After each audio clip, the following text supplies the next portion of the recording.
अब देखो, रोमन साम्राज्य जो है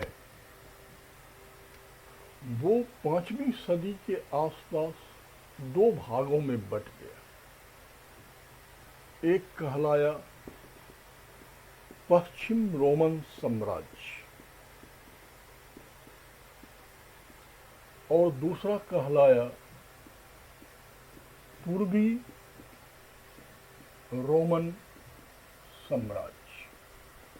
ठीक है, पश्चिमी रोमन साम्राज्य की राजधानी रोम थी और पूर्वी रोमन साम्राज्य की राजधानी कस्तूनिया थी, जिसे वर्तमान में इस्तांबुल कहते हैं, जो टर्की की राजधानी है और ये इटली की राजधानी है वर्तमान में। ये दो भागों में विभक्त हो। पश्चिमी रोमन साम्राज्य आगे चलकर पोप को जानते ही होंगे, जो कैथोलिक क्रिश्चियन धर्म के सबसे बड़े धर्मगुरु होते हैं। उनको पोप कहा जाता है, जो वर्तमान में वेटिकन सिटी है। तो उसी प्रकार इटली एकीकरण के पहले रोम पोप का था। तो वास्तव में पश्चिम रोमन साम्राज्य पवित्र रोमन साम्राज्य में बदल गया और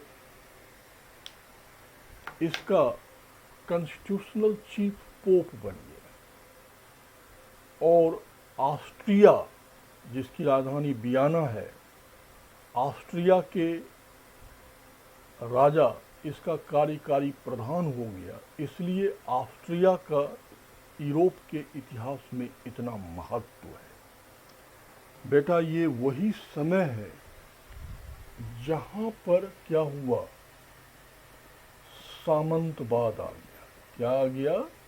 सामंतवाद, अर्थात सेंट्रल पावर समाप्त हो गई और क्षेत्रीय शक्तियों का उदय हो। इसी समय भारत में भी सामंतवाद का उदय हो जाता है। अब ये जो सामंतवाद का काल है यूरोप में, ये 500 ईस्वी से लेकर 14वीं सदी तक चलते रहा। कब तक चलती रही? 14वीं सदी तक, लगभग 1000 वर्ष। भारत में तो लगभग 1,500-2 हजार वर्ष चला है। ये जो सामंतवाद का काल है, इसको अंधकार का काल कहा जाता है। क्या कहा जाता है? अंधकार का काल। अब इसे समझना हो कि ये कैसे अंधकार का काल हो गया।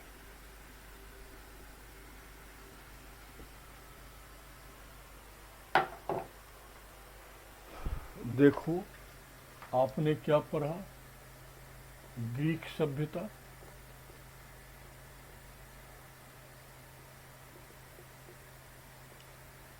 1000 BC से 500 BC। ग्रीक सभ्यता के बाद क्या आया? रोमन सभ्यता। ये 500 ईस्वी से 500 BC से 500 ईस्वी तक चला। फिर रोमन सभ्यता का विभाजन हुआ, पश्चिम रोमन साम्राज्य और पूर्वी रोमन साम्राज्य। यहीं से यूरोप में क्या होता है? केंद्रीकृत शासन प्रणाली समाप्त होता है और सामंतवाद का उदय होता है। इसी समय भारत में भी होता है। मैंने कहा अब सामंतवाद को विस्तार से समझो कि सामंतवाद जो है वो अंधकार का युग है। अंधकार के युग का तात्पर्य क्या है? जब मानव समाज सभ्यता का राजनीतिक, सामाजिक, आर्थिक, सांस्कृतिक विकास अवरुद्ध हो जाए। क्या हो जाए? अवरुद्ध हो जाए। क्या क्या? राजनीतिक, आर्थिक, सामाजिक, सांस्कृतिक, ये सारे विकास अवरुद्ध हो जाए तो उसे अंधकार का युग कहा जाता है। तो सामंतवाद में ऐसी क्या प्रवृत्ति है कि ये सारी चीज अवरुद्ध हो जाती है?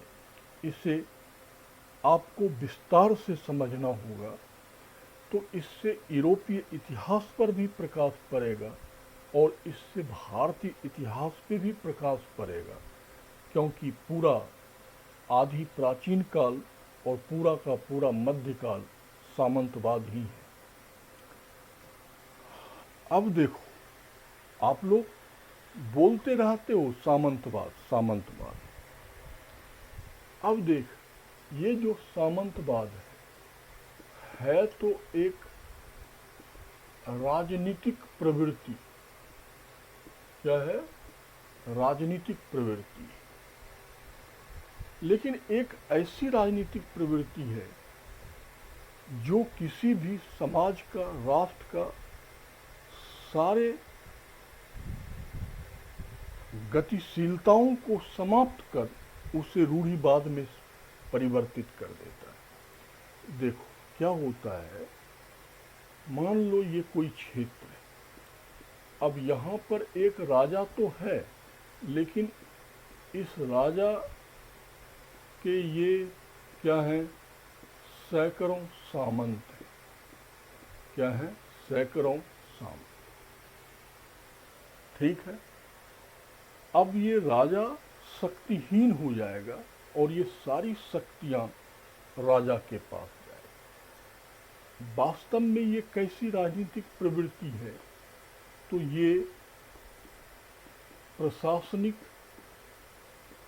भूखंड की राजनीति है। देखो, जब किसी राजा को अपने अधिकारियों को वेतन देने के लिए कोष में पैसा नहीं होता है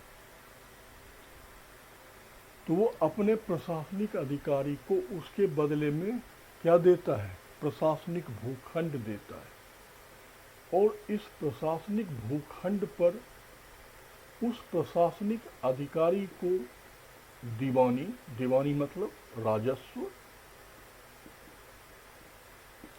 का अधिकार मिल जाता है, सेना रखने का अधिकार मिल जाता है और सामान्य प्रशासन का अधिकार मिल जाता है। ट्रांसफर हो जाती है। ये राजा की शक्ति किसके पास चली गई? इन सामंतों के पास। अब ये अपने अपने प्रशासनिक भूखंड क्षेत्र में शक्तिशाली हो जाते हैं। इनके पास सेना है, प्रशासनिक अधिकार है, रेवेन्यू वसूल करने का अधिकार है और सबसे बड़ी बात है कि अपने अपने क्षेत्र के लोगों से इसका सीधा संपर्क है, राजा का कोई संपर्क नहीं। ये अपने क्षेत्र से रेवेन्यू कलेक्ट करके उसमें से कुछ हिस्सा राजा को देता है, बाकी हिस्सा अपने पास रखता है। उस एवज में ये इन कार्यों को संपादित करता है। तो वास्तव में यहाँ केंद्र पर बैठा हुआ राजा शक्तिहीन हो जाता है, क्योंकि इसके पास सेना भी नहीं है। नंबर एक, सेना इसके पास है। नंबर दो, जनता से सीधा संपर्क नहीं है। सामान्य प्रशासन ये चला रहा है। अब इसमें से जो मजबूत सामंत हो जाता है वो राजा के अधिकारों को चुनौती देता है और राजा को उसके राजनीतिक अधिकारों से वंचित भी कर देता है और सत्ता हस्तांतरित कर लेता है। यही होते रहता है।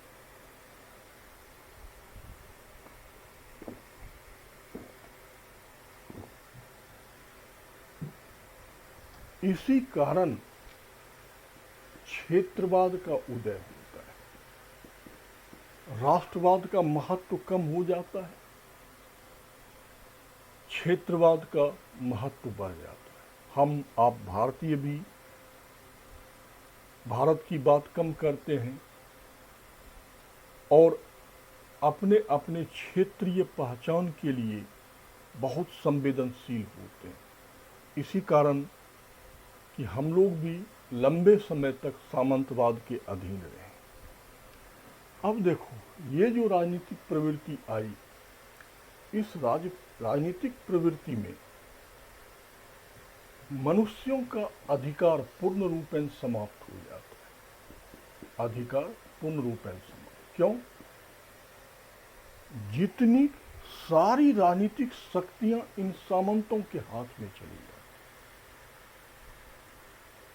ताकि जन विद्रोह ना हो, जनता केंद्रीय सत्ता का सहयोग ना कर पाए, इसलिए क्या हो जाता है, राजनीतिक शक्तियों का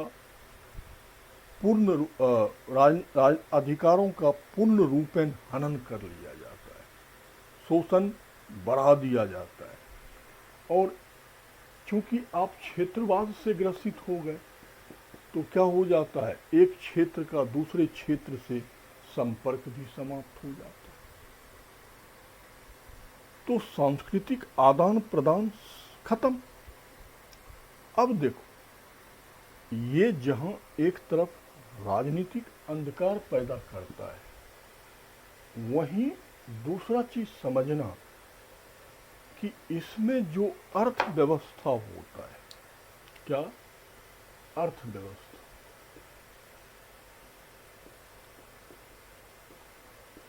बहुत अच्छे से समझना, क्योंकि सारा खेल तो इसी का होगा, यही खेलेगा। अर्थव्यवस्था क्या हो जाता है, अमौद्रीकृत बंद अर्थव्यवस्था हो जाता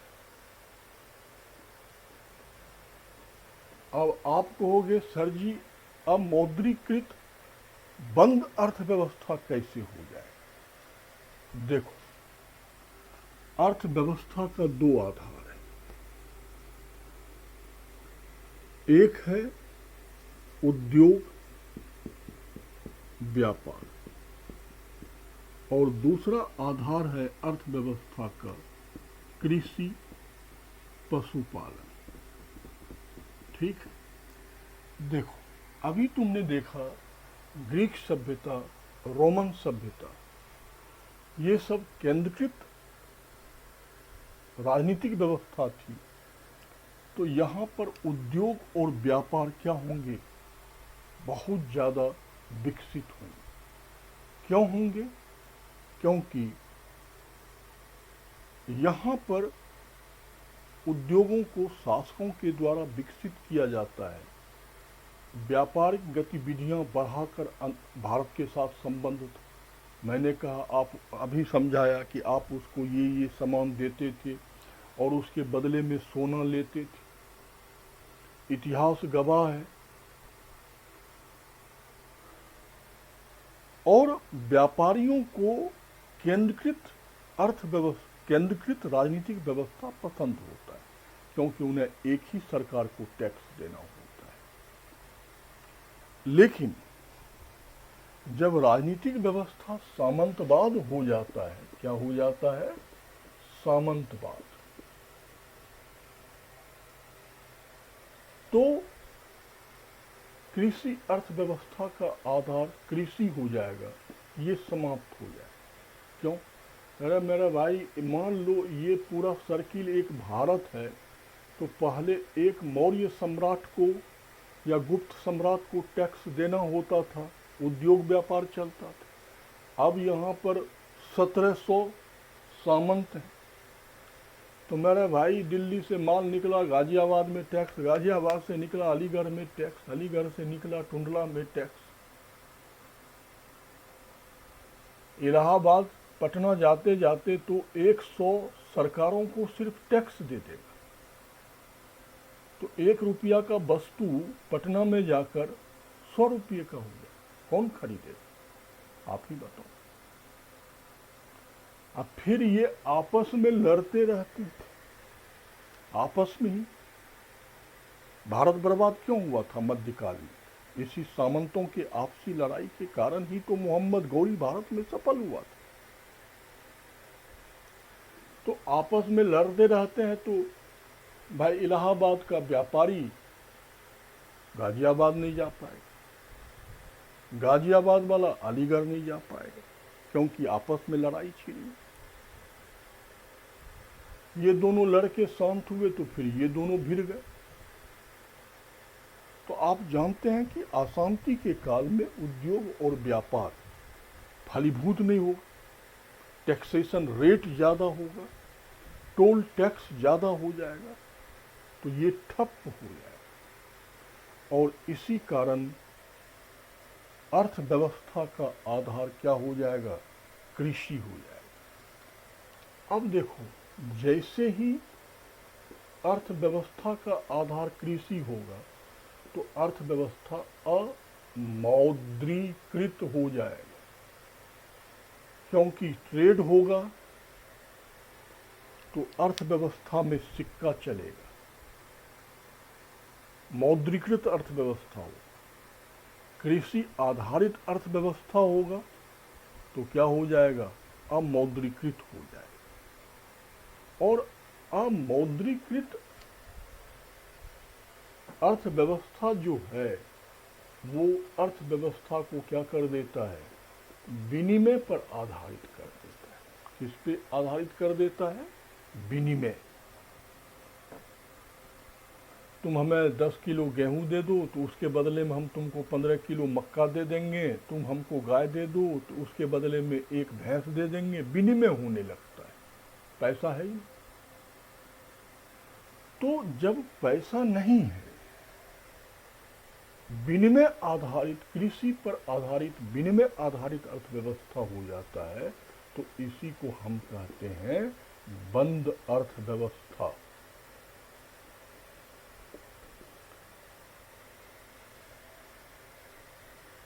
बंद अर्थव्यवस्था क्या करता है? समाज को रूढ़िवादी बना देता है, जड़वत बना देता है, क्योंकि एक समाज दूसरे समाज से क्या करता है? ये संपर्क समाप्त कर लेता है। इसी को अपन कहते हैं संतृप्त अर्थव्यवस्था। संतृप्त अर्थव्यवस्था मतलब हमारे गांव में जो चीज उत्पादन होगा उतने में ही हम जीना सीख लेंगे। हम पिज़्ज़ा बर्गर चाउमीन नहीं खाएंगे। जो रोटी दाल सब्जी अपने यहाँ दूध दही उत्पादन होगा उसी में जीवन यापन। संपर्क समाप्त। बंद अर्थव्यवस्था। अमौद्रीकृत अर्थव्यवस्था। विचारों का विनिमय समाप्त। क्षेत्रवादी पहचान। ठाकुर साहब की जय। कोई अधिकार नहीं। चौपट सियाराम। आदमी के जेब में पैसा ही नहीं है कि वो एक तरफ से दूसरे तरफ जा सके, आ सके। बस जो सामंत है सब कुछ उन्हीं के पास है। अब ये बंद अर्थव्यवस्था समाज को जड़वत कर देगा। देखो कैसे समाज को जड़वत करेगा और कैसे समाज में जातिवाद का विकास हो जाता है। हम सब उत्तर भारतीय हैं, उसी तरीके से समझते हैं। एक गांव ले लो, उस गांव में एक जमींदार साहब है, ठाकुर साहब, ठीक है।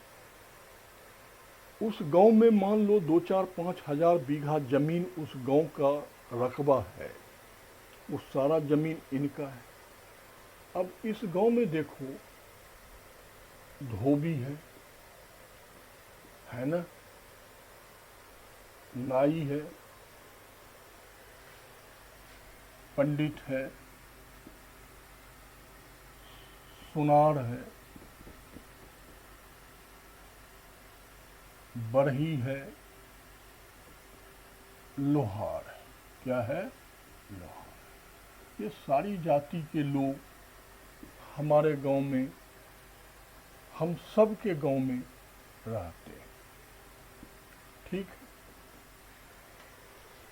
अब देखो, रैयतों ने किसानी किया, सरप्लस ठाकुर साहब के यहाँ गया।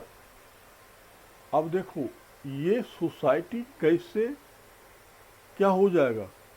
संतृप्त हो जाएगा। धोबी ने पूरे गांव का कपड़ा खींचा, उसके बदले अनाज मिला, बाल दाढ़ी बनाया, अनाज मिला, पूजा पाठ किया, अनाज मिला, सोने का काम किया, अनाज मिला, लकड़ी का काम किया, अनाज मिला, लोहे का काम किया, अनाज मिला। नहीं, ऐसे होता है गाँवों में। अब देखिए, ये अपनी आवश्यकता को इस प्रकार से क्या कर रहा है? पूरा कर रहा है। तो इसी, ये गांव क्या हुआ? यही तो कहलाया संतृप्त अर्थव्यवस्था, कृषि आधारित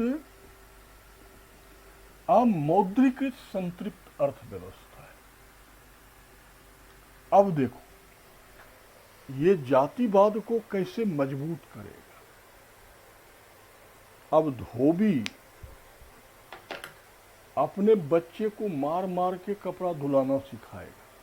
क्यों? जीविकोपार्जन कैसे चलेगा? नाई मार मार के बाल दाढ़ी काटना सिखाएगा। पंडित 10-20 मंत्र धूम सिखा दे।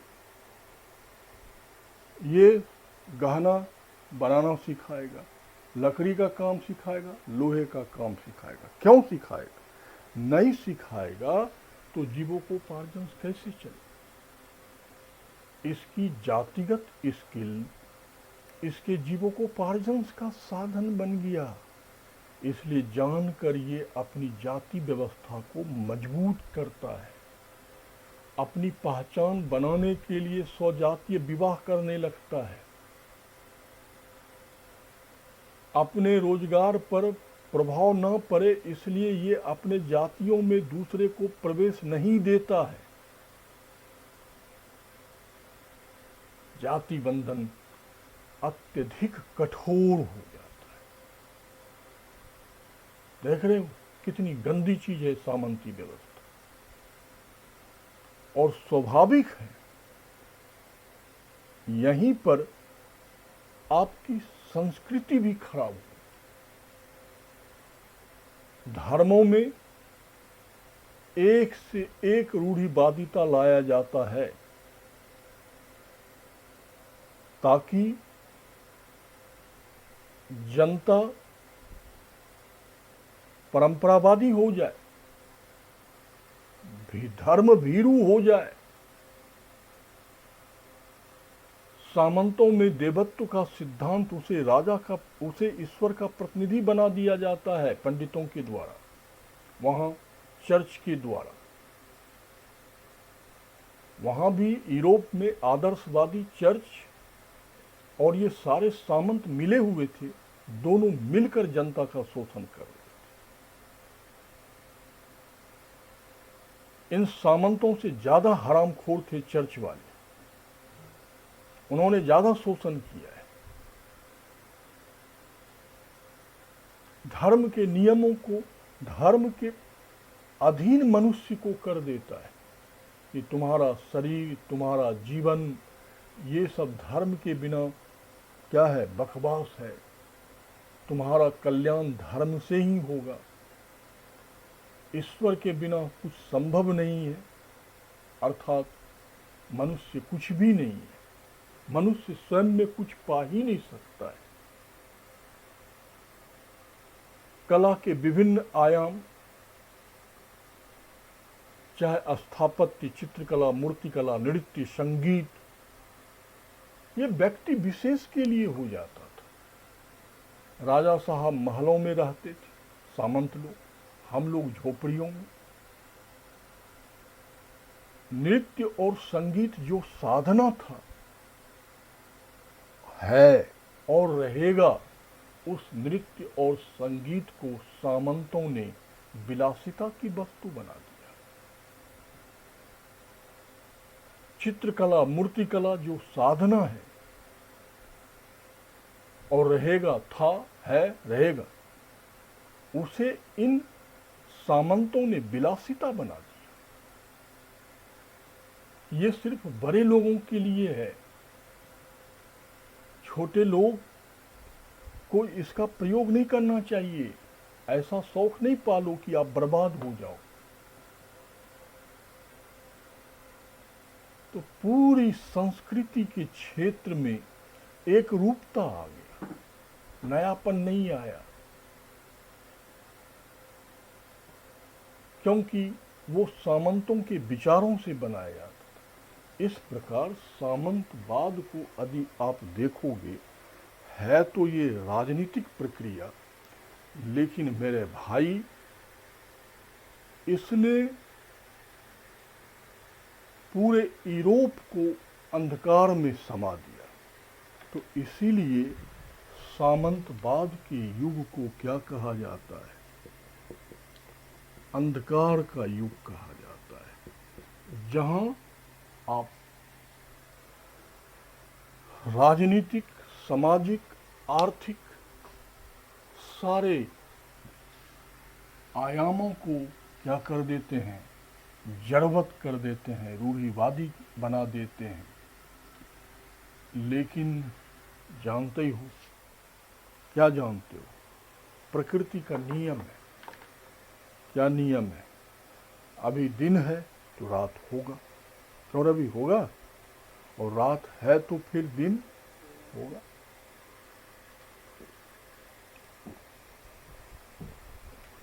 अधिकेंद्रीकृत शासन प्रणाली के रूप में प्रकाश था, तो सामंतवाद के रूप में अंधकार आया। तो ठीक है, अंधकार के युग का अंत होगा। तो जिस प्रक्रिया से इस अंधकार के युग का अंत हुआ ना बेटा, उसी को कहते हैं पुनर्जागरण। क्या कहते हैं? पुनर्जागरण। इट मीन्स ग्रीक सभ्यता, रोमन सभ्यता का पतन हुआ, सामंतवाद का उदय हुआ। उस सामंतवाद ने क्या किया? अंधकार का युग लाया। उसे समाप्त करने के लिए 14वीं शताब्दी में क्या हुआ? पुनर्जागरण आया। क्लियर? समझ में आ गया कि पुनर्जागरण की उत्पत्ति कहाँ से हुई। अब आपका सिलेबस यहाँ से शुरू होता है। तो अब देखो, पुनर्जागरण का मेन थीम क्या है? मेन थीम है परलोक महत्वहीन है और इहलोक महत्वपूर्ण है।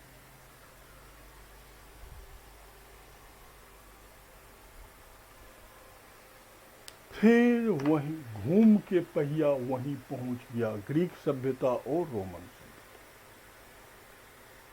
जहां ये कहा गया ईश्वर, स्वर्ग, नरक, पाप, पुण्य, ये सब होता ही नहीं है, बकवास का चीज। परंपरा है, मुर्गा खा लेना पाप, दारू पी लेना पाप, ये कर देना, गंगा स्नान कर लेना धर्म है, सूर्य ग्रहण लगा था, खूब नहाया लो, धर्म हो गया है। आज उसने मुर्गा खा लिया, पाप लग गया उसको है। इसका कोई तर्क है? इसमें कोई बुद्धिवाद है? इसमें कोई विज्ञानवाद है? बिल्कुल नहीं है। ये अर्थहीन चीजें। ऐसी चीजों में स्वयं का समय मत बर्बाद करिए। हम नहीं कह रहे, ये कह रहे हैं। नहीं तो कहो कि सर ही नास्तिक हो गए। अरे कोई नास्तिक कोई नहीं होता है। वो क्या कहता है, इहलोक महत्वपूर्ण, जो कुछ है स्वर्ग नरक पाप पुण्य सब यही है। हैं? कड़ी मेहनत कर लो, अधिकारी बन जाओ, शेष जीवन स्वर्ग है। नहीं सिर्फ बात बनाते रहो, सर जी ये कैसे होगा, सर जी वो कैसे होगा। तो स्वयं क्यों पैदा हुए, जहर खा के मर लो है। स्वयं क्यों पैदा हुए, कुछ करो अपने। और समझो नहीं हुआ तो क्या हो।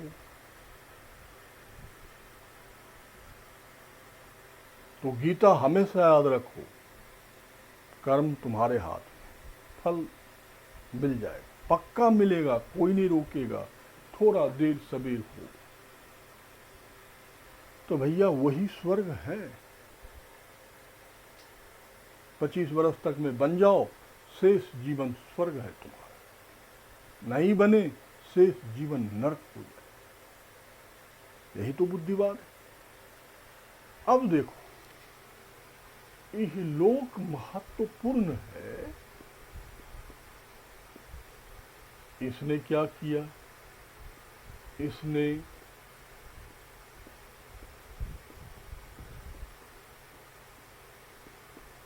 विज्ञानवाद और भूगोलवाद को जन्म दिया।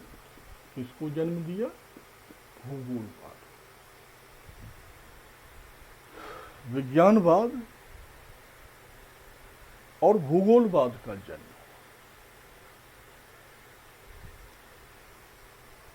अर्थात इन्होंने स्पष्ट कहा कि ईश्वर प्रकृति का संचालन नहीं करता है। प्रकृति का संचालन प्रकृति स्वयं अपने प्राकृतिक नियमों से करता है। और प्रकृति के प्राकृतिक नियमों को समझना ही विज्ञान है, भूगोल है।